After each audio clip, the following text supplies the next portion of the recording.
So you need this year, you need the next year. So you probably only want someone in that seat for 1 year in 2025.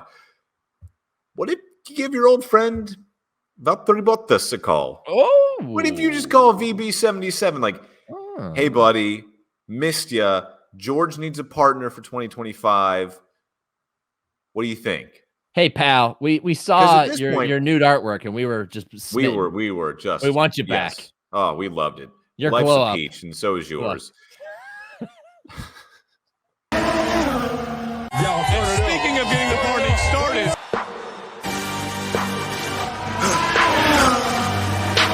For the victory lap, though. They ain't never seen nothing like this before. Lit the room when I came through the front door.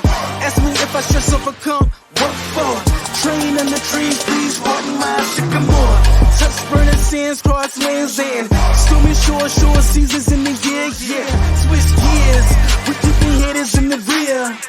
After blood, sweat, and tears, and my goal so near. I see my victory so clear. I see my victory so clear. And today, we break through. And today, we break through. And today, we break through. And today, we break through. And today, we break through. Hey, it's time for another episode of the Gridiron Podcast. And Sean, it's always a race for me. As soon as I hit go live, I have to speed through getting the tweets out, and this was probably about as close as I've ever gotten to not getting it out in time to come back and then do the show in a separate tab. But here we are. We made it. I'm Nick Shook. That's Sean Barie. It is episode 26 of the Gridiron Podcast, and Lando's making noise in Sean's background. Sean and Lando, how you doing? I'm good. I think he just threw his dog tags across the room. And you know what, Nick? I'm going to respond to that tweet by retweeting it. Right Look at there. that. Just like that. Well, I'm sorry, reposting it since it became X, formerly known as Twitter. How you doing tonight, man? I'm great, and I hope Lando isn't sending you a message that he's out of this family by getting rid of his dog tags and just chucking his dog tags. No, it comes off his collar all the time, but he's keeping me company up here in our little den. So yeah, just ditching the whole thing. He's done with this. Gone out of here. Yeah. Well, his name is even spelled wrong on the dog tags. It's Lambo. How did that happen? I have no idea because I submitted the paperwork back in Fort Myers where we got Lando to, what was it? The where do you register dogs? You know, like the Department of Animal Services or whatever. And like I wrote it down, Lando, Lando, and like it still came back printed on the dog tag, Lambo. Sean, do you have a hard time differentiating between lowercase d's and lowercase b's? I don't. I'm not the one that printed the tag. Someone else there is. And Are you sure you didn't write Lambo? I did not write Lambo. I wrote Lando. Do you write your J's backward? No, I don't even know what that means. How would you write your J backwards? It's a reference to a stand-up. I didn't get that, Nick. Speaking of ditching families, we have some bombshell F1 news. That's right. Tonight, instead of starting with the NFL, I know the Super Bowl is around the corner, and that's why we're podcasting, even if it didn't quite fit the schedule. We had to do a podcast, and we're going to lead it with F1 news in February, probably the first time ever because we haven't even gotten to testing yet. But the most shocking news that you could possibly imagine came from Formula One this week. It was sent to me at 6:30 in the morning, and I felt very privileged to break the news to both Sean and Katie, who is not here tonight as she prepares to cover the Super Bowl. Lewis Hamilton is leaving Mercedes for Ferrari in 2025. Why, though? Why, Lewis? I know you're listening. Why? When I read it, I was like, there's no way this is true. This has to be a troll. Like, there's no way that the guy who defines Mercedes, what is he, a 7-time world champion, Sean? Nearly an 8-time world champion. I know we're not gonna debate that. Like, don't bring that up, Nick. You're a Red Bull fan. Do not bring that up. Do not bring Abu Dhabi 2021 up to me. Let's talk about facts, and just so I can give him his credit and his due, and kind of quantify how legendary he is in this sport. The best driver in the modern era of F1, maybe not the best driver on the grid right now, but the best driver in the modern era, is leaving the team that he has made one of the best teams in F1 for a team that is a freaking clown show dressed in red. Make it make sense, Sean. I can't, except if you look at these two teams right now, they're about neck and neck. Ferrari was the only team in the 2023 season that won a race other than Red Bull. And yeah, Mercedes finished in second place in the drivers or in the constructors championship, but this has to be just that kind of Hail Mary. Like, there were always rumors of Lewis going to Ferrari, always rumors, but he always stuck with Mercedes to the point where you thought he was going to retire a Mercedes man. Yeah, that was the and talk. I feel it was like more that he would retire than that he would leave. I feel like he thought, okay, if I'm going to do this, it needs to be now. Okay.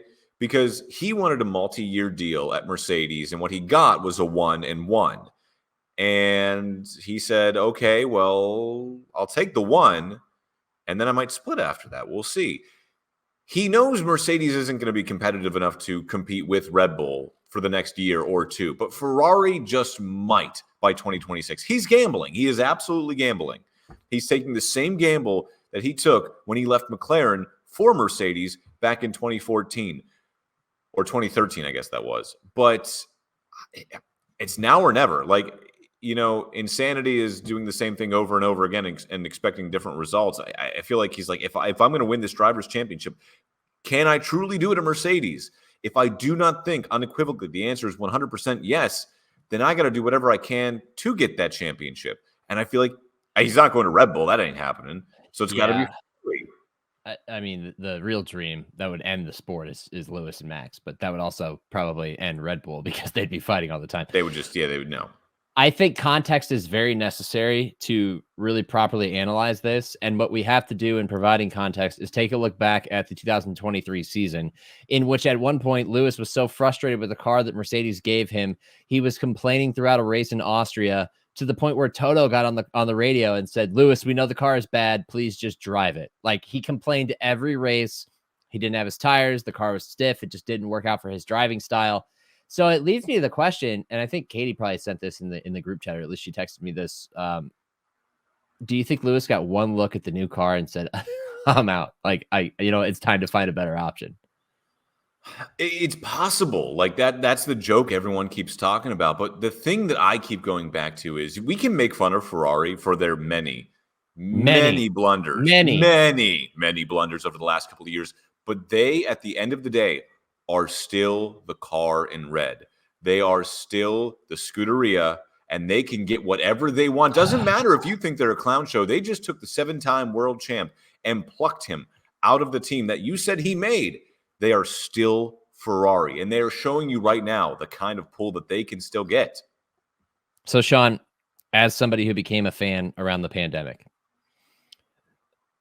I've only known Ferrari to be pretty bad, to be the team that disappointed Sebastian Vettel so much that he left for Aston Martin to finish his career, to be the team that had a good enough car to compete in each of the last 2 years, and their own mental blunders, whether it was race strategy or mechanical issues, or the occasional Sainz or Leclerc putting the car on the wall, would get in their way and would sabotage them. They were the masters of self-sabotage. So I'm glad you said that, because to me, Ferrari doesn't carry that prestige. I get the history. I very much understand that. But I'm about results, and results in the last 5 or so, however many years, have not been good enough for me to look at them and think that is a perennial contender. That's the Alabama of F1. That is the Dallas Cowboys. I mean, kind of is the Dallas Cowboys. It could be the F1. Dallas Cowboys. It is kind of the Dallas Cowboys. Like, you want to wear the star on your helmet. You want to drive with the prancing horse in your car. That doesn't land with me, because I haven't seen them do anything with it. It's interesting that at this stage of his career, like, Lewis would make this decision just because it felt very much like Mercedes was Lewis and Lewis was Mercedes, and the only way he would finish his career was by competing with them and then just riding off into the sunset. It was disappointing to not see him have an opportunity to contend in each of the last 2 seasons, and especially this last season, to the point where George Russell was out driving him in some races. But I'm still just so flabbergasted that he would leave. He was in some races. He was. I feel like Lewis soundly put George in his place this past season. Early in the season, it was debatable, right? But I think Lewis still showed he can compete with the best. It goes back to that Enzo Ferrari quote. Ask a child to draw a car and he will color it red. Okay, that is Ferrari. That is their legacy. It doesn't matter what we, the new fans of F1, believe or what we think about when we think about Ferrari. they still are the most successful, the oldest team on the grid. And they will always be that car, that team. And they said, you know what? Yeah, but Lewis, we'll give you a multi-year deal. We'll give you the moon. We'll give you everything. Come to Italy. We've got this. And they did. That's like Browns fans who are like, look at our 8 championships, our 4 AAFC championships, and our 4 NFL championships. Yeah, our last one came like 3 years before the first Super Bowl.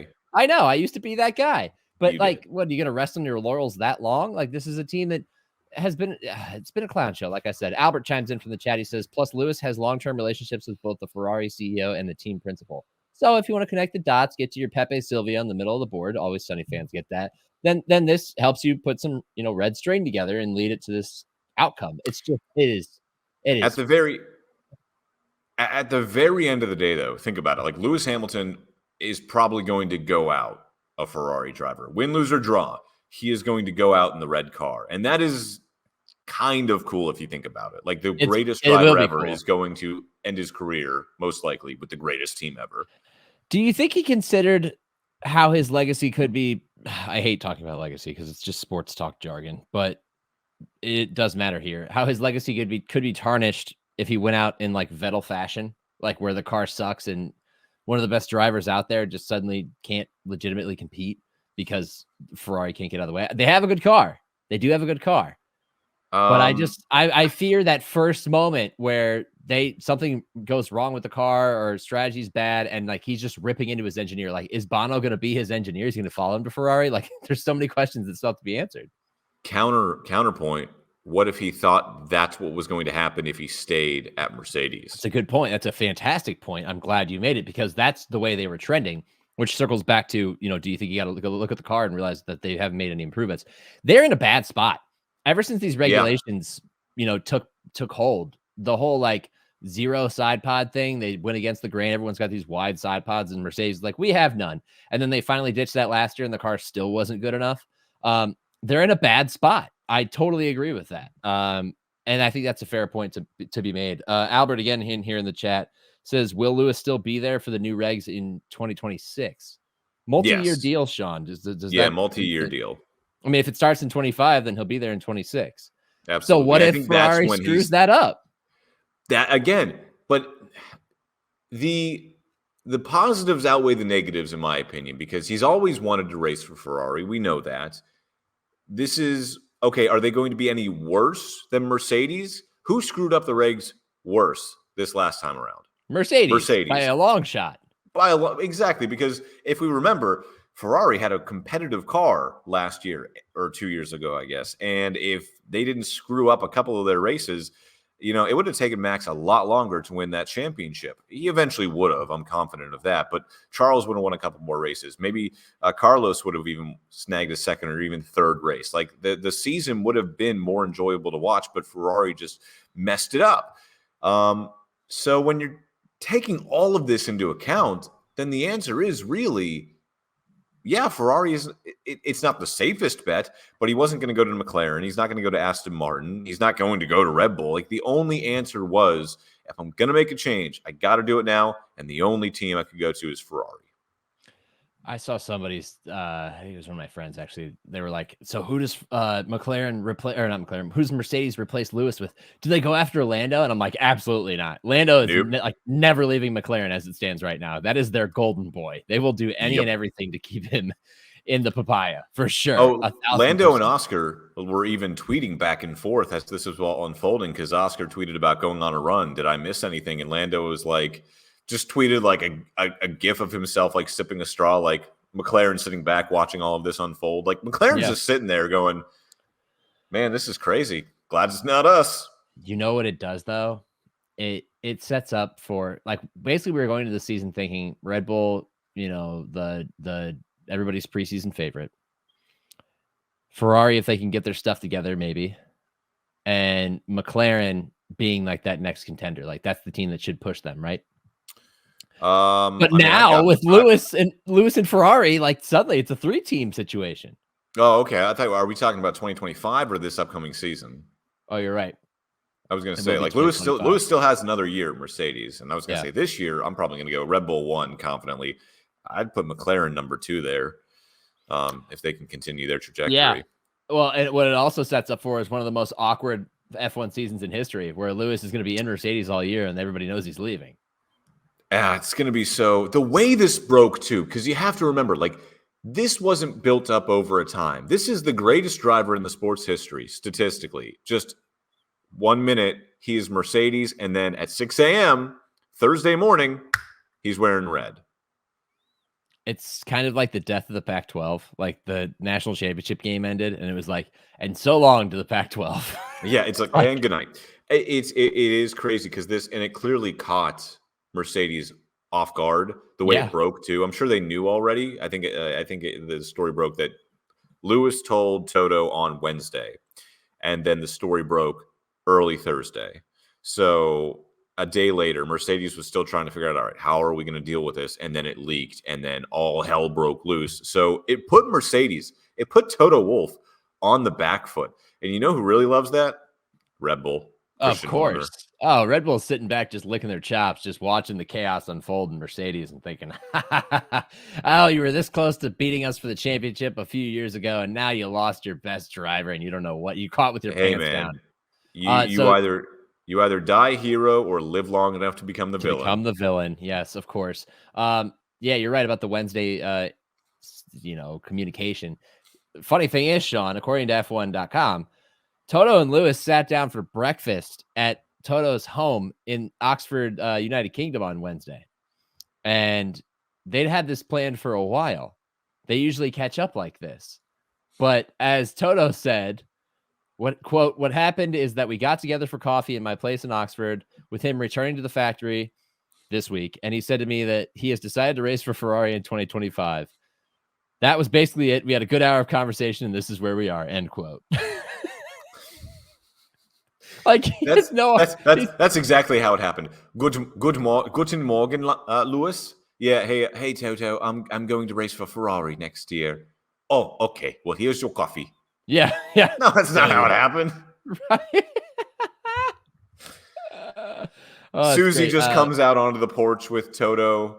Enjoys. Oh, Susie, guess what? Guess what Lewis just told me? He is going for Ferrari next year. What's interesting is that's like a bad like Bond villain scene. I know my Austrian accent. I can't do Austrian. Sorry. Guess what 007 just told me. I'm not even going to try. Toto said, he said he's worried. What are we doing about communications? What's the timing? How do we protect the team best? And how do we protect this 2024 year to be successful together with our two drivers without causing too much awkwardness? Like they're totally leaning into the fact that it's just going to be super awkward. It's fantastic.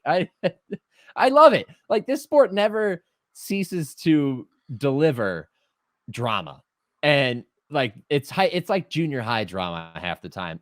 And this is high school drama. This is the quarterback is telling the head cheerleader girlfriend that, look, I'm going to go date the girl who's, I don't know, president of the AV club or something. Like you're out. Like, oh, but by the way, you still have to cheer at all my games. Like, yeah, like so that's tough. I mean, the question on everyone's mind now is, is this going to start on is this going to snowball into this avalanche of silly season all before the season even gets started? Because now Lewis is going to Ferrari. That means Carlos is out of a seat in 2025. So where does he go? Who takes the seat at Mercedes? Do they just swap? What happens? Well, we have some interested chatters that have offered some theories. First, Katie popped in. She said, quick pop in. Hi, friends. I still have the zoomies about the Lewis news. Well, that's why we're here to do the podcast, Kate. The only disappointment is that you're not joining us and running around the room during the show, because that would be great. Clearly, she has time to message us, though. Yes. And chime in on the chat. pod, but in type. But chime in on the chat, Katie. Yeah, whatever. We'll remember now this. We know. File it away. Now we know. Away. And she also said she wants to see George Russell and Fernando Alonso. That would be interesting. See. But would that just be a 1-year flyer? Like, is Fernando going to want more than 1 year? I have no idea. Like, we're in such a stage right now where we have 2 generations of drivers, and there's like a clear divide. Like, even Checo is kind of in the latter group where it's like he's not his time is running out on him with Red Bull, and then Fernando is just like the ageless wonder who continues to drive well, and who knows if he ever is going to retire legitimately. And so, where does that factor into all of this? I don't know. I think, and I would love this, I don't think it's actually going to happen, but I think Mercedes probably just wants like a 1-year flyer on someone, because they've got a junior driver, Antonelli, coming up, and he is really good. He's going to start F2 this year. He's going to skip F3, go right into F2 this year, but he's still going to need a couple of years, right? So you need this year, you need the next year, so you probably only want someone in that seat for 1 year in 2025. What if you give your old friend Valtteri Bottas a call? Oh, what if you just call VB77 like, hey, buddy, missed ya. George needs a partner for 2025. What do you think? Hey, pal, we saw your nude artwork, and we were just smitten. we want you back. Yes. Oh, we loved it. Your Life's glow a up. peach, and so is yours. Because at the same time, Carlos has always been connected to Sauber, soon to turn into Audi in 2026, but that wasn't until 2026. So if you're Carlos, I mean, hey, you were always going to go to Sauber in the end. Maybe just get there a year early. Yeah, you have to drive a shit box for a year, but then it turns into Audi, and you just get in bed with the team a year early. So I feel like if you're Carlos, you're fine. You're kind of sitting pretty. This was always an inevitability. It's just one less year at Ferrari. And then, if it's Valtteri Bottas out of a seat at Sauber, yeah, go back to Mercedes. Why not? That's what I would like to see. I don't think it will happen, but I would love to see VB77 back in the Silver Arrows. That would be a fun little reunion. Albert chiming in again says, I'm a fan of Albon in the second seat for Merc personally.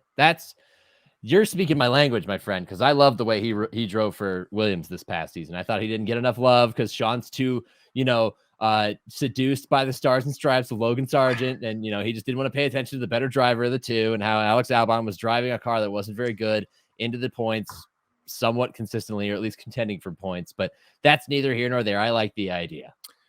I will tell you that I was hearing rumors online today that Alex Albon has been offered a 3-year contract to replace Sergio Perez at the end of this year.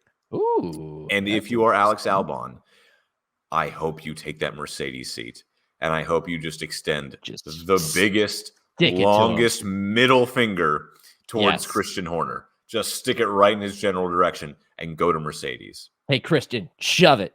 I wasn't even good enough to last the whole season. Lemon Bendy, hello, Lemon. Thank you for joining. Says, Katie, she can't be that busy. Well, she's texting us too. She said she likes my accents. So maybe she's just distracted. I don't know. I don't know. It's going to be super interesting to watch this all unfold, to watch the entire season of awkwardness with Lewis Hamilton with Mercedes when everybody knows he's now going to Ferrari. Maybe there's some, guarded behavior in the paddock where, nobody really wants to be on Team Lewis anymore. Maybe now George, Lewis becomes the strategy driver and George is the guy. I mean, why not? Lewis is leaving. Why would you continue to invest in him when he's already leaving? That's going to be fun. That's going to be a great reason to watch the season. All right. The other F1 tidbit that we should cover before we move on to football. F1 popularity has exploded in the United States so much that the Andretti family would like to get in. And they've done all the work on their end to create a really interesting pitch to join the grid as the 11th team. And for a while, a lot of us thought, yeah, this is going to work. And then we get the news this week that F1 and the FIA said, nope, get out of here. Apply again for future years. We ain't taking you to the grid right now, no matter how good your offer is, because guess what? In the end, you benefit from it more than we do. And we're all about us here, because we might be about racing, but we're really about business and benefiting the teams that are on the grid. And Andretti replied with calling them greedy. Like, he's just like, they're just greedy. They don't want to share another piece of the pie, which I understand. Were you surprised by this, Sean? I really was, actually, because I've been following this story for a while. And as soon as GM and, Cadillac came into the picture, and it wasn't just Andretti, it was, now we're going to get an Andretti Cadillac team. We have GM money. We have GM facilities, the biggest car manufacturer in all of North America, behind this team, behind one of America's greatest race teams. I mean, you can certainly put up Penske up there and Hendrick Motorsports and all that stuff. But now we're putting Andretti, who has won already in Formula E and Formula E and rally cars. They've won IndyCar. They have all of this pedigree. Not to mention, Mario Andretti is not the face of it because Michael is, but at the same time, he's part of it. You have a former F1 world champion and his family that are a part of this. I get F1 saying, you benefit more from it than we do because at the end of the day, F1 doesn't want to share more of the pieces of pie. But what is the problem here? You have no problem marketing to Americans. You have no problem charging us thousands of dollars way more just than for any a seat for a single day of racing in Miami, in Austin, in Vegas. You have no problem taking our money. But when it comes to supporting our teams, our racers, our drivers, you thumb your nose up at us. It's not going to be too long until people start to realize that and take exception to that. This was a home run hire that F1 could have come through with because of the name behind it, because of the money attached to it. So, yeah, I was surprised because as soon as GM came in the picture, I thought, well, this is a slam dunk. I mean, they're gonna be the Andretti Cadillac team. They're gonna have Cadillac engines. This is gonna be great. They're not gonna be the freaking Visa Cash App RB Formula One team. Yeah, Kick Sauber Stake F1 FU team. Like this is stupid. This is just stupidity. They say, well, you don't have the money. We're gonna lose too much money. You have teams named after Cash App. Popular app. I've tried to sell things on Craigslist and people are like, give Cash App. And I was like, no, but I know an F1 team that does.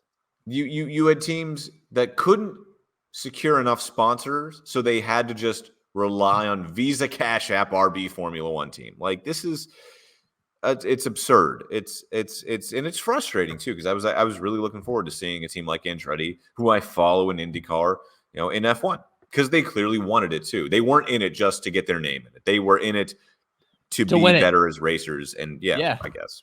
And yeah, because I feel like, look, like, why not just buy Haas and rename it? Like, if they're not going to let you in, just do that. Because like Haas is not a contending team. Yeah. Gene's not willing to put any more money in it. Like, let's just fix all of this right now and swap them out. You're out, Gene. In comes Andretti. They're going to put money into it. They have a demonstrated history of winning in racing. You go for it. One of your teams will never win an F1 driver or constructors championship because it is owned by another team on the grid. Yes. In what other sport is that fair? We have 10 teams. No, you have 9 teams because one of them is a little brother to Red Bull, whom they will never let be better than them. And they don't quite frankly care if they're better than anyone else. That would be really fun, though, if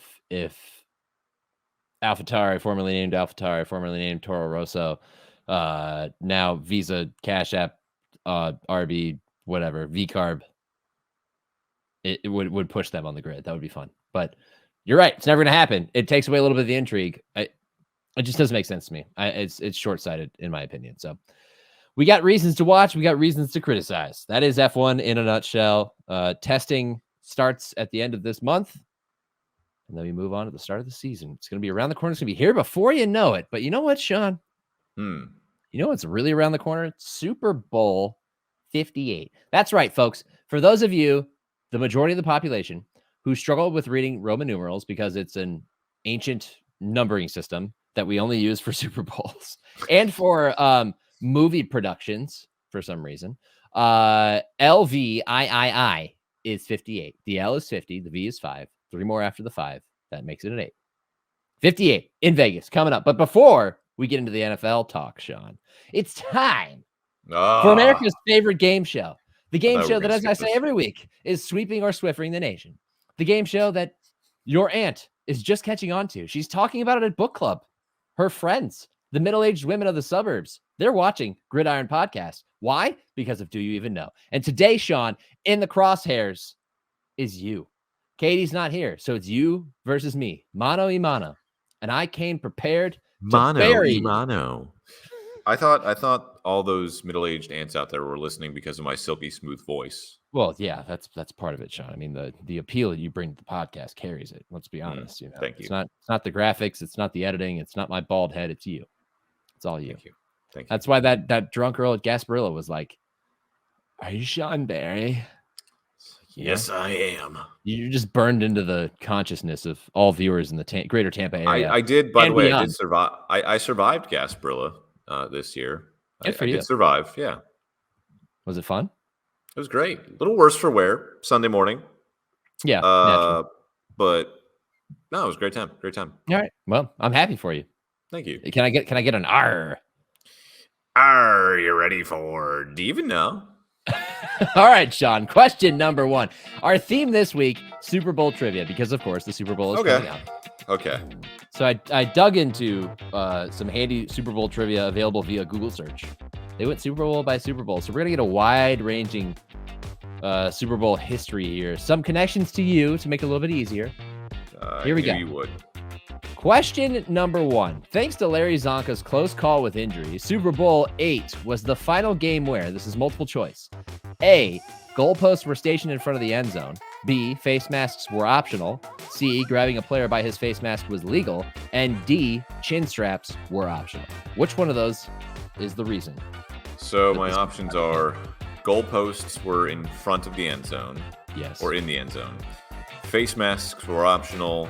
Face mask grabbing was legal, or chin straps were optional. Correct. This was Super Bowl VIII. 8. Can you tell me what year this was? It's early 70s. Let's find out. That's what I thought. Google, 9 was the year. This was 72. This was the undefeated season.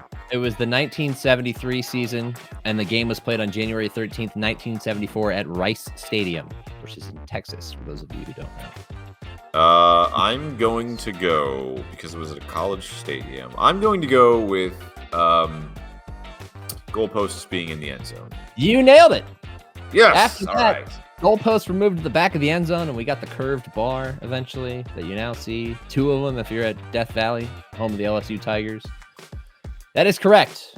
Super Bowl VIII, thanks to Larry Zonka's close call with injury, Super Bowl VIII was the final game where goalposts were stationed in the front of the end zone. You're 1 for 1, Sean. Sweet. All right, question number 2. With his team ahead 7-3 to start the second half in a Super Bowl you remember quite fondly, Super Bowl 40 in the Motor City, Detroit, Michigan. Fast Willie Parker extended the Steelers' lead after recording the longest run in Super Bowl history. How long was the run? I'm not even going to give you options first. I want you to tell me off the top of your head, see if you can get it right off the top of your head. If not, I'll give you some answers. I know it was greater than 70 yards, and I know it was less than 75 yards. I want to say it was 73. All right, we're going to stick with that because the answer was 75. Sorry, you lose on Price is Right rules. Really? It was 75? It was 75. Because I remember he broke Marcus Allen's record for the longest run, and I thought it was 73. Damn. Was that the Marcus Allen run where he reversed course in the backfield and shot through the middle to feel like a cannon? Memorable moment there. All right, 1 for 2, Sean. Sorry that you didn't get your Steelers question right, but I did save a good one. I was close. I'm happy I was close. Margin of error, I'll give myself that. You were very close. You know, it's like margin of error in stats, right? It's like plus or minus 2. Yeah, you were within the range, so good for you. I sucked at stats. Question number 3. In Super Bowl 37, the Tampa Bay Buccaneers picked off Rich Gannon a record 5 times en route to a 48-21 victory over the Raiders. How many of those interceptions were returned for touchdowns? Your options are 1. I should know this. You're putting me on blast in front of my home audience here in Tampa Bay. 3 of them. Oh, he nailed it, folks. 2 for 3. Sean Barry, sound the alarm bells. My God. 3 interceptions returned for touchdowns. Sean, as a bonus, can you tell me who the Super Bowl MVP was that year? Yes, it was not Derek Brooks. Oh, what was his name? I interviewed him last year. I was at a golf event. I interviewed him. Shoot. His career spanned 2 stints with the I know. Buccaneers, Yeah, I know. 3 years it was a Bengals. Random. It was very random. Shoot. God, why can't I remember his name? Just tell me his name. His name was Dexter Jackson. Yes. I knew it began with a D. He was, there was also a Mac connection in that game, Sean. Another person who intercepted a pass and returned it for a touchdown went to a Mac school. His name was Dwight Smith. Can you tell me what school he went to?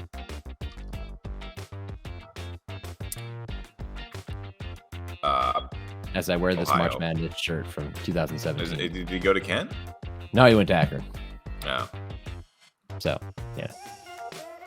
We don't talk about Akron in this podcast. I was going to say. Well. Zip him up. And that is another rousing edition of, in which Sean Barie went 2 for 3. I'll say 2.5 for 3. All right. I mean, when you're not scorekeeping, you're participating. But okay. Fine, whatever. It was. Do you even know? All right. Look at us. We're flying. We are flying. Time for NFL talk. Super Bowl 58 is around the corner. Before we get to that, we've got some hiring news. 3 coaches hired, actually 4 if you count Jim Harbaugh's introduction this week in the NFL. We're going to go straight to your coverage area again, Sean. This podcast is built around you, my friend. You're the one who brings in the suburban ants, and you're the one that I built this entire show around. Actually, Katie did. Thank you. I just added this in. Yeah, Somebody you got to know quite well in 2023 is now a head coach in the NFL. Okay. Yeah, well enough. You were at his press conferences. That's all that matters. True, yeah. Dave Canales, former offensive coordinator of the Tampa Bay Buccaneers, the architect of the offense that reclaimed Baker Mayfield's career, is now the head coach of the Carolina Panthers. And Sean, I don't know if you watched the introductory press conference. I don't know if you cared. It's fine if you didn't. But what was your reaction, and what are your expectations for Dave Canales in Carolina with Bryce Young? So I'll answer this kind of in 2 parts. So I was surprised that he got hired just because he's only had 1 year as a coordinator. But then at the same time, I wasn't surprised because whenever I was in those press conferences, I kind of forgot that he was the offensive coordinator and not the head coach, because just listening to him, he is so he's so calm. He's so collected. He is just so honest and real that you could tell that he is a true leader of men. So while, yes, he might not have the experience you necessarily want in a head coach, he definitely has the leadership quality down, which is probably the most important part of being a head coach in the NFL.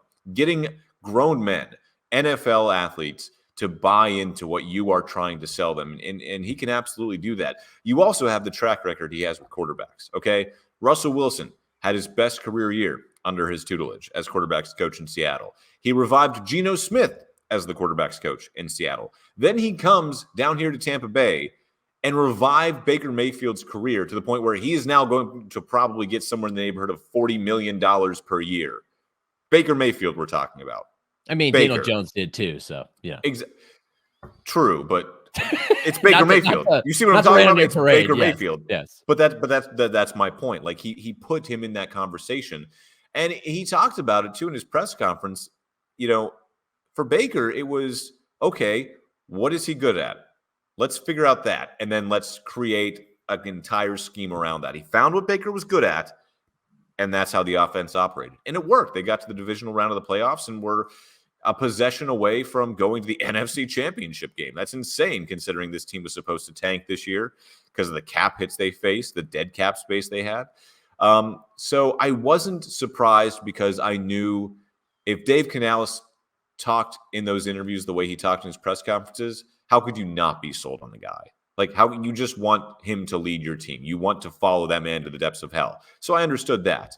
At the same time, I'm kind of worried because he was a rookie coordinator. Now he's a rookie head coach with one of the more temperamental owners in the NFL. That's a great way to describe it and really walk the line. Good job.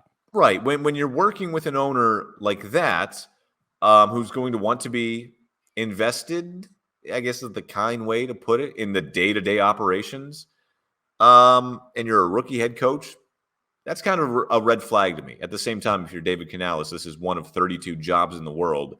How can you not take it? You also get to work with Bryce Young.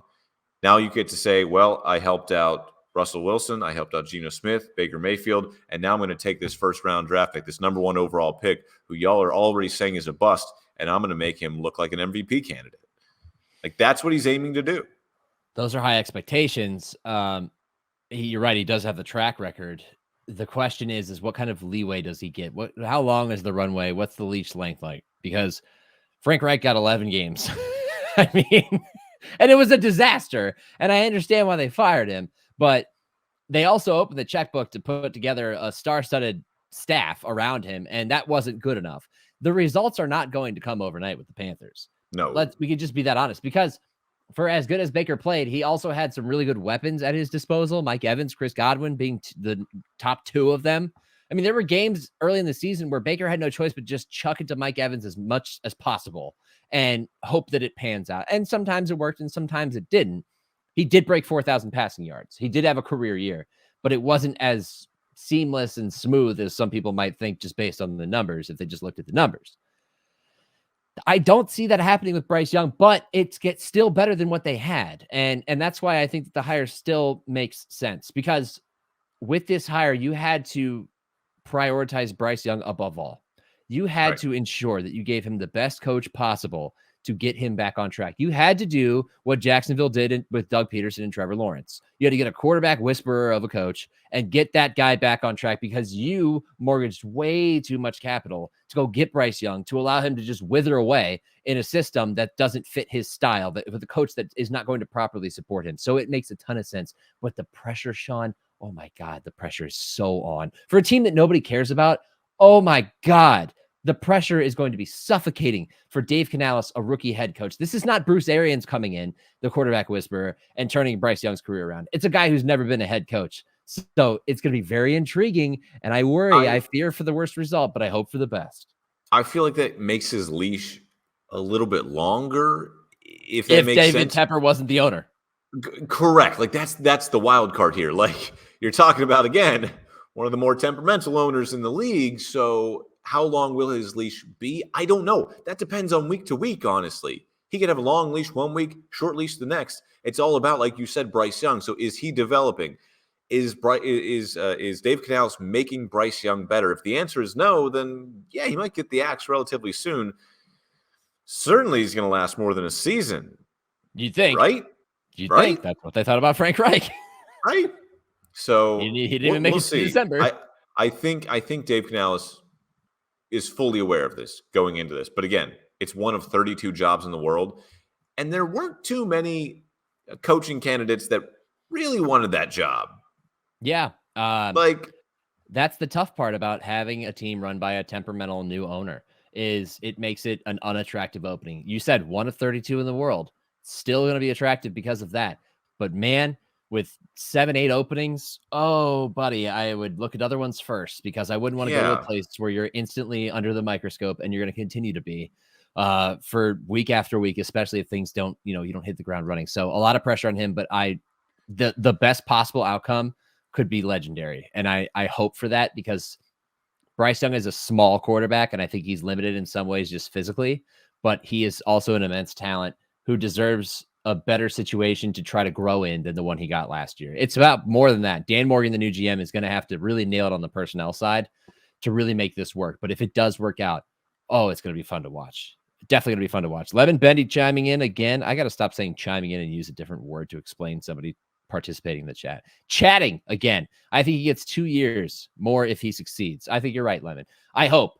I can't guarantee it, but I hope. And here's my buddy Saman. He says, isn't it hilarious that the Panthers somehow wound up with a more narcissistic owner than the one they had, who was heinous? Yeah, not a good run. Throw my drink through the camera here, Nick. Yeah, not a good run in Carolina. That Super Bowl appearance in Super Bowl 50 feels like it was ages ago. Hopefully they get it back on track. All right. Other coaching hires that we'll gloss over real quick. The Seahawks hired Mike McDonald, the defensive coordinator of the Ravens, who did a really great job of putting the team in a great position to succeed. The defense is really playing great football until the AFC Championship game. And even in that game, they played really well. Yeah, I was going to say they still played a great game. Yeah. Yeah, they did. John Schneider, the GM there, is smitten with his hire. He looked over at him and grinned and said, this is it. This is the future right here.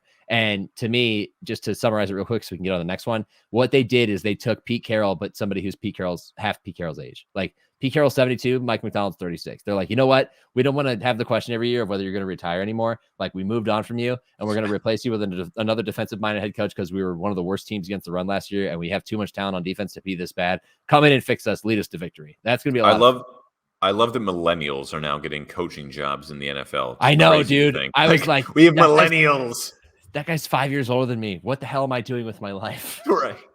Well, you're covering him, so you're going to beat the Super Bowl next week, Nick. That's not a bad. I know, but I mean, he's making millions. That my salary pales in comparison, but that's neither here nor there. The other hire that happened in the NFL, the Commanders hired Dan Quinn, and that was after they were supposedly in the running for some other candidates, including, I guess, Bill Belichick. I don't think they ever took a serious look at him, but a lot of people like to pair them up.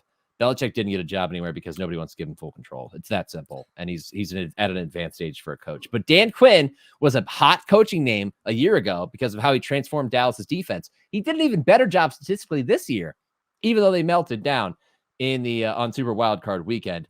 I feel like, and maybe I'm wrong here, Sean, but I feel like people are soft playing this too much. Like they're saying it's an underwhelming hire and it was the last one to be made and they just took what was left. But I mean, this is a team that had the worst defense in the NFL with a defensive-minded coach. If you're going to fix it, this is how you do it. No, Nick, no. You were talking about prom earlier, right? Well, this is when, like, all of the dates are already taken and you have to take, like, your cousin to prom. Oh. Or your mom to prom. Like, this was, hey, we want Ben Johnson, or who's the Lions OC? Yeah, Ben Johnson. Ben Johnson. Okay.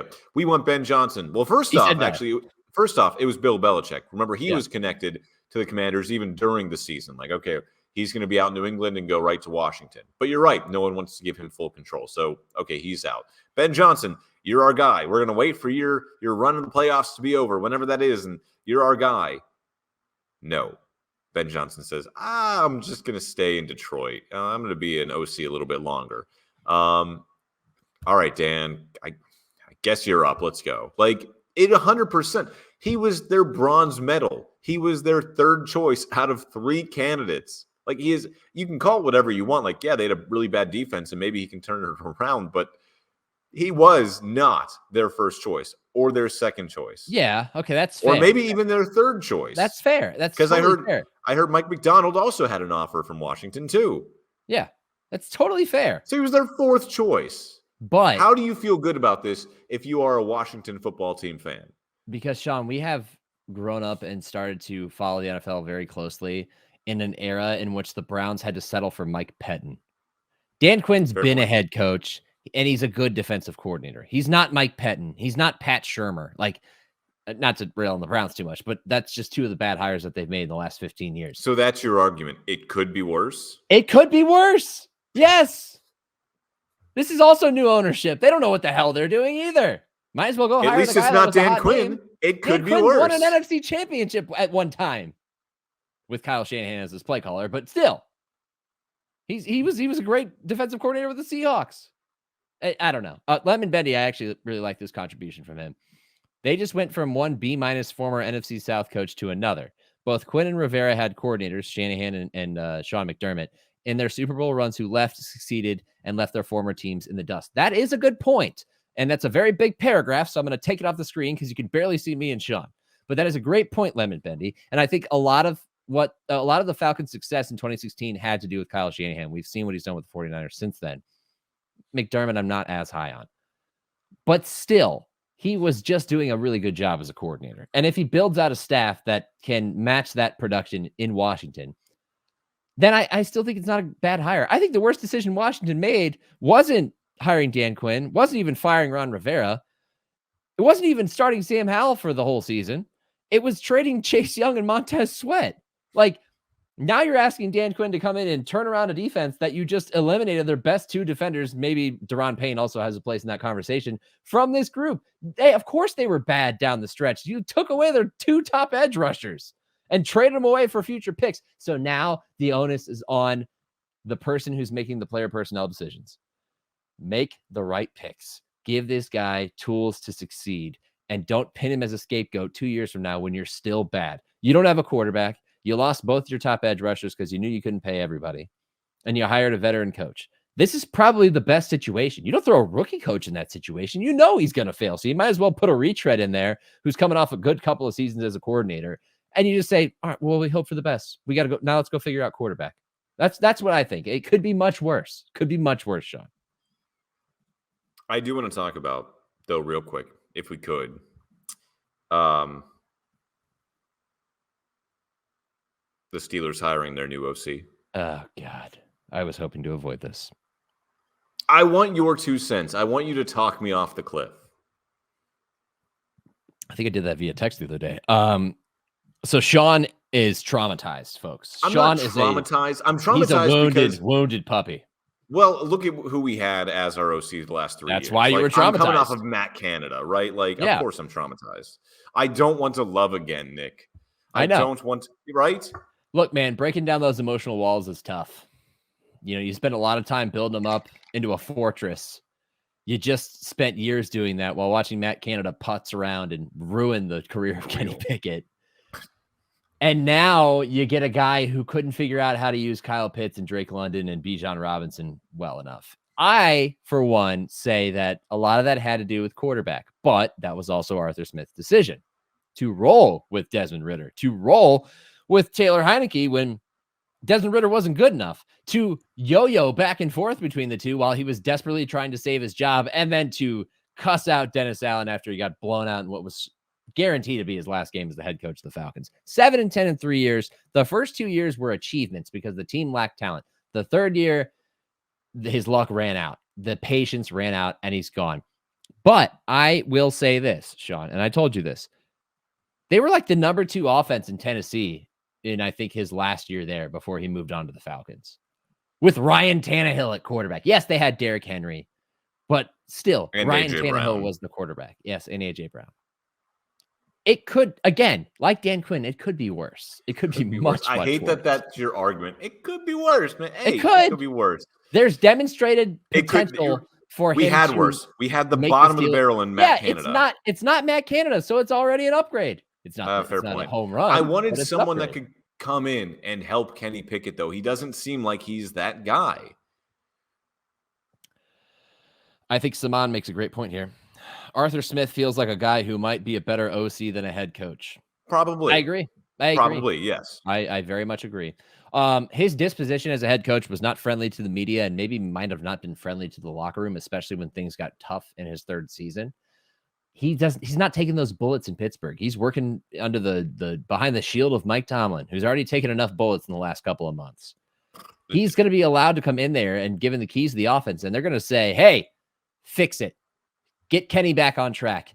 Take advantage of our wide receivers. Pat Freiermuth, believe it or not, Sean, translates better to what Arthur Smith does offensively than Kyle Pitts ever did. And my proof is Delaney Walker and how he thrived late in his career with Tennessee. They're more similar styles of tight ends than Kyle Pitts, who's a freak show as a tight end. He's the next generation of tight end. So there's your first place where you can be happy. A.J. Brown finding success. That could be George Pickens. Like, there's opportunity to find success with the personnel and the coach right now. Counterpoint to you say he's not going to be taking bullets. Pittsburgh is one of those cities, one of those fan bases where you know the names of every coordinator and coach on the staff. Oh, yeah. To the point where you're chanting for his firing at hockey games, at baseball games. People on college game day in Alabama are chanting fire Canada when they have no skin in the game. That's how popular that chant got across the country to people that aren't even Steelers fans. So I know. Yeah, if Arthur Smith isn't cutting it, he'll take his fair share of bullets in Pittsburgh. But It's a hard city to coach in and succeed. It is. He doesn't have to do post-game pressers. He has to do like one weekly presser. Like, he's not going to get as many opportunities to get his feet forced to the fire, is what I'm saying. True. So that's, you have that going for you, which is nice. All right. Finally, 53 minutes in, we're going to talk about Super Bowl 58. We're not going to rehash championship weekend that already came and went. We're going to go, I think, straight to predictions, Sean, because you're going to get so much coverage, you listener, viewer on YouTube, Twitch, Twitter, whether live or later, listener on Spotify, Apple Podcasts, Amazon's platform, wherever you get your podcast. You can find us there. Give us a 5-star review. You're going to spend enough time in the next week reading my coverage, reading my colleagues' coverage, watching TV. You better. NFL Network and ESPN. You're going to watch it all. You're going to listen to people at the grocery store are going to ask you, who do you think is going to win the Super Bowl? Is it going to be Taylor Swift's boyfriend or is it going to be the 49ers and that guy who's pretty good? So we're not going to do that. We're not going to break the game down. We're going to go right into predictions, Sean. And I want to know who you got winning this game. Nick, I'll tell you who I got winning this game. I don't know. I don't know. I don't know. Like, I don't know, because in the doc, I said I have the 49ers beating the Chiefs. I think I predicted that same exact score I think I predicted that same exact prediction back in Super Bowl 54 when we were in Miami, when they met the first time around. Like, I don't know. On paper, yes, San Francisco should win. They have the better all-around talent. They have a great defense. They have a great offense. They have weapons all over the field. Kansas City might have the best defense in the NFL. And on offense, you're looking, they got Patrick Mahomes and they got Travis Kelce. Cool. Is that going to be enough to get it done? Well, it was against Baltimore, who Good really defense. does have the best defense in the NFL. In terms of scoring, they do, yeah. So I don't know. I want to count out the Chiefs. I want to say that the 49ers are going to win this Super Bowl. That's my prediction, and I don't feel good about it. You know what? Oh, man. I don't know. Like, seriously, I don't know. And the spread right now is 1 point. 1 point. That's what Vegas thinks the difference is. So I have no freaking clue. I can see almost like a repeat of the AFC Championship game where the 49ers are keeping them in check until they don't. I don't know. I don't know.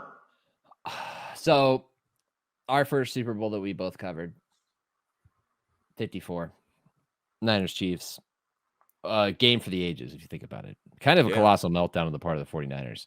But there was a lot of scoring involved. And what we learned from that game was that Jimmy Garoppolo wasn't good enough to win you a Super Bowl.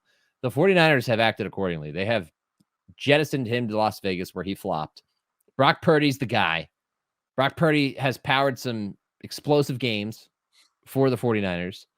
But we cannot go into this game and realistically expect the teams to finish with a combined total of 65, 70 points. We just can't. We can, like Sean said, expect a game that's closer to the point total that came from the AFC Championship game, which is 27. That's pretty low. I think it's somewhere in between the two, which is a safe thing to say. But I'm going Chiefs, Sean, because like Saman said, are the Chiefs going to jiggle bag? For those of you who are new to the podcast, jiggle bag is a term that we use to describe a dominant performance, a soul-crushing performance, if you will. The Chiefs are going to jiggle bag, Sean, because Patrick Mahomes is the best quarterback on the planet, and he has worked magic in these playoffs. That back-and-forth game against the Bills, the fact that they won that was so anticlimactic to me. I was just like, you know what? He's going to go in there and get the job done. You can all criticize his dad bod all you want. I don't care. The guy is a tremendous relax on the dad talent. bod. Speaking of one that has a dad bod, even though I'm not a dad. Well, you're just preparing. Maybe. Who knows? Exactly. Hey, who knows? The defense matters to me more than anything. And if it's cliche to be like, oh, defense wins championships. But in this game where the Chiefs offense has not really found a rhythm, they found one against the Dolphins, but sub-zero temperatures. They found enough of one to beat the Bills. They found enough of one to jump out to a lead in Baltimore, but then they went into a shell in the second half. I'm not super confident in them. I am super confident in Patrick Mahomes to get the job done. Travis Kelce had an incredible game against the Ravens. Like some of the stuff they pulled off was unbelievable. You just don't see that kind of the 3rd and 5 completion that set up their first, or it was their second touchdown, where Kelce runs around, Mahomes in the pocket for like 9 seconds before he throws the ball. Unbelievable stuff. You only get that from years of experience playing together. But the Chiefs defense is going to be the difference maker in this game, in my opinion, because I don't believe in the 49ers defense enough to think that they can match what the Chiefs defense can do. And if there's one thing we know about Brock Purdy, there's 2 things. If it rains, he's screwed. Luckily, it's in a dome. But if he's pressured and a defense that's really good matches up against him, he struggles. He does have some issues. Dallas, that game, was kind of the outlier there, but Cleveland, it was raining in. It was a good defense. That was one example. Green Bay has a defense that just decided to show up randomly, but didn't show up for 4 quarters, and they had to use all 4 quarters to come back and win this game. And Detroit's defense would step up to the challenge at times, but wasn't consistent enough to be believed in. The Chiefs defense is. You can believe in them. They just held the Ravens to 10 points. They did a great job. They've had a hell of a run. They can shut down Brock Purdy. They can stop this offense. Christian McCaffrey is their biggest worry. He's the X factor of this game. But I think if I have to choose confidence points, let's assign confidence points. 5 in the Chiefs defense, 2 in the Chiefs offense, 3 in the Niners offense, 2.5, 3 in the Niners defense. Total, we're getting there. If we're going 2.5, 6 to 5.5, Chiefs in the advantage. I got the Chiefs. They're going to make it 2 times against the 49ers. Patrick Mahomes, ring number 3. I have to agree with you. just because Just because their defense is so good, and how can I not expect Patrick Mahomes to do it again? The only Super Bowl that he has lost was because he had absolutely no offensive line in front of him and one of the best defenses that year in Tampa Bay breathing down his neck. Yes. If he had an offensive line, a healthy offensive line, maybe the Bucs and Tom Brady still would have won that game, but also would not have been 31-9, right? No. Patrick Mahomes scrambled for more than a mile of distance in that game. I have to think he's going to get it done. But also, I just watched Brock Purdy in the second half in the NFC title game. And that was something special. I mean, that was magic. Someone asked me earlier this week, are more teams going to try and Brock Purdy their way to the Super Bowl? You can't. Okay. You want to. That's the dream. You meant that as an insult, but at the same time, I get what you mean. Like, are you going to get a cheap quarterback and then just stack talent around him? Yeah. That's fine, but the quarterback still has to have a degree of talent, too, that can win you a Super Bowl. We've seen Jimmy Garoppolo get there. Couldn't do it. We've seen Jared Goff get there. Couldn't do it.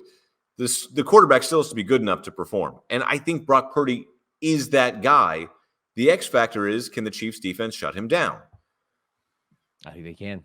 I think they can make life hell. I think Steve Spagnuolo. I'm going to give. I'm not day. going to. I can't. I want to with every fiber of my being, but I can't bet against Patrick Mahomes, and Andy Reid and Steve Spagnuolo. I can't do it. Give me the Chiefs 24-20. Okay. That's the same margin of victory I have for the Chiefs. I have 27-23. That's interesting, Sean. I don't feel good about this. Live. Oh, I don't feel good about this. This is such a toss-up. This is such a toss-up. That's what makes the game great, Sean. This is what puts butts in the seat. We'll sell you the whole seat, but you'll only need the edge. Next Sunday, Allegiant Stadium, Las Vegas, the first Super Bowl in the Sin City. Patrick Mahomes goes for his third ring against a guy who's pretty good, and Kyle Shanahan. Are you looking forward to the trip, Nick? Yeah, I am. I have a question though. Like, so you being NFL staff, you're not allowed to even think about entering a sports book. Like, you can't even have a dream about entering a sports book. Yeah, correct. During the season, I'm not allowed to step foot in one during the season anywhere. And all gambling is off limits for me. That includes table games, everything off limits. You want integrity, baby. You got it with the NFL. There is that so? So is that like down? Is that a rule? Like you cannot go up and play a game of poker. Correct. Slot machine. I will be fired. What hotel are you staying at? I'm not divulging that on a podcast. Oh, okay, fair point. I thought about this before, and I was like, "Don't tell them where you're staying." But you're in Las Vegas, so safe to say that the first floor is just a casino. Yeah, so I'll just walk right past the blackjack tables and be like, "I'll see you in the off season." Is this a bit ironic that the NFL is like, none of y'all can even look at a slot machine? Well, it's an interesting topic that you bring up. Yeah. I had this thought not to bash your employer. I just think it is kind of ironic. Valid point. I had this thought when they first announced the Super Bowl was going to be in Vegas. At that time, I wondered, do you think they would still let me play blackjack? And I've since found out that we can't.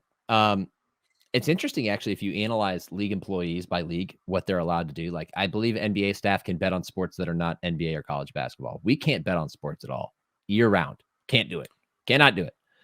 So it's been pretty easy for me to resist the sports betting craze, especially in Ohio. Ohio is the 6th most popular sports betting state in America. Data just came out. They generated $130 million in tax revenue in the first year of legalized sports gambling in the state. Dang. Just wait till the most recent issue of legal weed passes. They're gonna get even more tax revenue from that. Ohio rolling in the tax dollars. So I've seen it happen all around me, and because we fill out a gambling policy every year where they're like, you cannot gamble, and so I'm just like, all right, that's not a possibility. It's out of my mind. So is all year long you can't gamble even hop down to the casino? No. Like, I can go play table games and play blackjack. I love playing blackjack, but cannot gamble on sports at all. Nothing. Cannot do it. So can't do it. Can't do it. Can't win with them. Can't do it. So you can't gamble like table games or anything during the season only? I can. I just cannot on this trip because it is a work trip. So anybody who wanted the inside info on the NFL gambling policy, interesting. Staff members. Well, now we know. Yes, there you go. About to have the most boring week anyone has ever had in Las Vegas. Have fun, Nick. It's 60 degrees. Probably not going to be at pool parties. It's all right. It's a work trip. We got work to do, covering the Super Bowl. And we just did a lot of work on the Gridiron podcast. We're an hour and 5 minutes in, and we're going to wrap it up right now, Sean, with our final segment of the day. Hate it or love it. What is your hate? I was not prepared at all for this, if you can't tell, because I'm singing now. You go first, Nick. I got nothing. I don't know. I mean, I don't really have a hate. The only hate I hate is that I hate, diabetes, because my dad's in the hospital. And has not managed diabetes for a long time, and it sucks. To watch somebody deal with that over the course of a few years or 5 years, 10 years, it sucks. If you're diagnosed as diabetic, please follow your doctor's instructions. That's all I have to say. Don't let it advance to the point where you get neuropathy, you can't see very well, you can't use your hands it's just all that. Just avoid that. Just listen, follow the sliding scale, take your insulin, watch your diet. You can live a long, healthy life if you stay on top of it early. Don't let it get to an advanced state where you're seeing doctors all the time and you're in the hospital. That's all I say. I hate diabetes. I hate disease, but I especially hate diabetes. And I watched Killers of the Flower Moon, and like one of the main characters in that movie has diabetes, but it's like the 1920s. Which really spoiler alert. Thank you. Well, no, it's revealed early in the movie. It has nothing to do with something to do with the plot. But yeah, did you figure out a hate show? You can bypass it if you want. I had one and I forgot what it was, to be honest with you. Oh, you know what? Technology problems. Technology has plagued me the last 2 days at work to the point where now my computer has to go in early Monday morning and like basically be like not rebuilt, but like just reset to the factory settings, and then they're gonna build it all back up. Like the settings that I have, they're basically gonna wipe my computer, but then like rebuild it back to where I had it. Just because it's been freezing on me, it's been lagging, and all this started. I don't want to blame IT, but like they got a hold of my computer, they did something to it, and now it's just been the updates, man. It's the updates. I got forced to do an update yesterday, and now my speakers on my laptop don't work. Yeah. You IT devils, you think you know everything, and you're very helpful most of the time. But it wouldn't be a problem if the people that could help me the most weren't in like 3-hour-long meetings while I'm trying to work around that. Thankfully, I edited my story today and attached it to the show before my computer completely just crapped out. Just quit. Frankly, I'm amazed that the camera's even working right now, so that's great. Sean, did you submit a ticket? No, we don't do that. We email. No, okay. Because every ticket I ever submit, priority low. I'm just like, I don't matter. That's a valid hate, Sean. I guess I'll go with my love. Those of you who have landed here probably came via the Around the NFL account. There's a reason that our viewership is highest in the UK, and that is thanks to you, the ATN listeners who've decided to follow me over here to our own little podcast. So we thank you, because we can do the show because of support from viewers like you. Thank you. The Around the NFL podcast won an award this week. Oh, yes, the Sports Podcast Awards, which I didn't know those existed until yesterday. They have decided to name the Around the NFL podcast as the #1 sports podcast that exists. They took the gold medal ahead of the Fantasy Footballers and Nightcap, whatever that is. Shout out to loyal Twitch viewer and Around the NFL podcast listener and occasional listener to this podcast, Chris, out in Alaska, for alerting me to this achievement. Congratulations to all of the members of the podcast. I feel privileged to spend a small amount of time with you every Sunday, and occasionally a little bit more time when we do podcasts on Wednesdays and in the off season. It's a blast being on the show, and I love that they won an award because those guys work hard and they produce fantastic content that you should all go listen to. And if you watch the right episode, you might just see my bald head on there for like 15 to 20 minutes. Sean, what's your love? I don't want to know, by the way, what place we finished in, the Gridiron podcast. I'm sure we weren't even on the radar. Way down there. Way down. It's a good target for us to strive toward reaching. Exactly, yeah. Let's get on the podium next year. This time next year, we'll be on the podium. Let's at least get the points. Yes, let's at least get the points. Speaking of being on the podium, I love that the Formula One season hasn't even started. It's still a month away, and we are talking about it daily now. Sending texts back and forth, talking about it. I'm getting ready for it just because of all the news that has come out. We're getting driver signings. We're getting new tracks, new races, and then the biggest news bombshell of them all. People were asking me, what is this like Lewis Hamilton got it for? What is that like? What does that mean? Like, what does that equate to? And I was like, it's easy. Like Tom Brady coming to the Buccaneers, Shohei Ohtani going to the LA Dodgers. Like, it's very easy to equate that. Like, remember when you were like, why the hell is Tom Brady going to go to Tampa Bay? This is the same thing. This is the same thing that's happening. This is how big this is.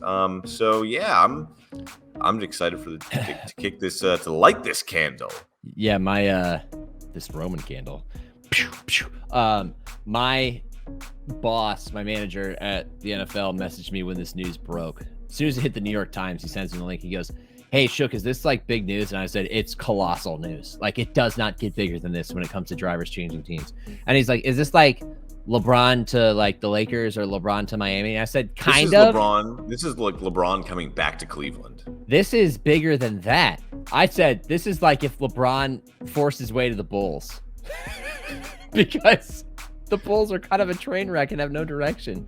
But they do have talented players, and they just haven't delivered. And that's kind of Ferrari. And it's like, what do you mean LeBron's going to leave the Lakers to go to the Bulls? What? But it's also where Michael Jordan played. They have a history. They have 6 rings, all won by Michael Jordan. Like, there's a history, just like with Ferrari. So I love, this is why this podcast exists. That the fact that F1 has gotten so big that we can find crossover points. Like, you look at it on the surface. When I explain it to people, I'm like, we talk about football and Formula One, and they always raise an eyebrow. And they're like, what? And I'm like, football's the most popular sport in America. F1's the fastest growing sport in America. Or at least it was when we started the podcast. They're both filled with drama. There's always reasons to talk about them. The seasons last really long. The NFL's like 6-7 months. If you start from training camp all the way to the Super Bowl, you're going July to February. F1's damn near a whole year. And it's a constant producer of storylines.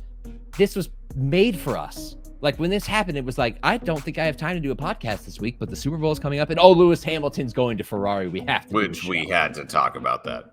This is why we do this. And I totally agree with you, Sean. I love that we can talk about it with people who aren't fans and explain it to them and maybe rope them in, because it also increases our listenership. And we thank you for listening to the show. Katie is giving her hate and love from afar, where she doesn't have time to be on the show, but she has time to chat. I'm just kidding. She texts us and she goes, she sends us a text and she says, I when I find the time to tune in and support my pals in the middle of errands, and then I hear shit talking. And it's the gif of Obama. Well, you know what, Katie? If you were here to defend yourself, we wouldn't shit talk you. Mike dropped. She said, my hate most things at the moment, but love Nick and I we get to meet on Sunday in Vegas. She'll be covering the You're Super leaving Bowl. Sunday? Yeah, I don't leave till Sunday. She leaves tomorrow, but I don't leave till Sunday. Oh, geez. I thought you guys were leaving like next week. Oh, no, Sean. I'm there for 8 days, baby. I got opening night on Monday night. I got media Tuesday through Thursday. We got all kinds of things to handle for work. And Katie's going to be out there as an editor. I think they partnered with NBC. So she's going to be finding away in the editing room and getting a ton of firsthand experience. I'm sure she's very overwhelmed by it. I know she and I have talked about that. But listen, Katie, I hopefully you're still listening. Embrace it. It is a memory that you will cherish for a lifetime in your career. And the whole thing's a whirlwind, and it's really fun to be at the epicenter of the sporting world, which is where you'll be in Vegas with the Super Bowl this week. And yes, it'll be great to meet. Because, we've all done, 26 episodes of this podcast, plus the time we added it to the Sean and Shook podcast. So, we got an understanding here, all of us. The only sad part, maybe this should have been my hate. I just hate that Sean's not there. Well, you still haven't told me what your housing situation is going to be like, Nick, and I'm still looking at flights. I mean, like, if you guys want me to come out there, I'm just saying. We can talk about that off the podcast. There's a possibility there. I don't know what the hotel room's going to be like. Maybe there is a second bed. Who knows? I told people I was hosting the Super Bowl party next week, but you know what? I mean, hey, if I'm in Vegas, I guess I'll just be in Vegas. Hey, sorry, guys. I left chips and nachos. I left nachos and some.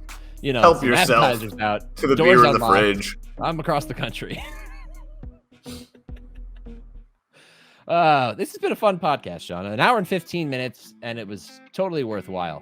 Thank you to everybody who stuck around, who tuned in for the F1 talk. Katie says Sean to Vegas. Woo, woo, woo. Who stuck around through the F1 talk for the NFL talk, who tuned in early, late, somewhere in between, who commented. Thanks to Saman, Katie, Lemon, Bendy, Albert. You guys are all great. Thank you for participating in the show. It always makes it more fun. And don't forget to give us a 5-star review or however many stars you think we deserve. Are we 3-star people to you? Really? Constructive criticism is appreciated, but Let's pump up Sean's ego. It's Click already that riding fourth or high. fifth star. Come on now. You know, he's all about, you know, he's already brought in the suburban ants. Get the uncles in here too. What do you say, Sean? What do you say? The nieces, the nephews, the whole family's welcome. All right, Sean, how do we get out of here? This has been episode 26 of the Gridiron Podcast for Nick Shook and for the absent Katie Caldwell. I'm Sean Barie, and as always, live life in the fast lane. And always bet on black. Except for me this week. Except for Nick.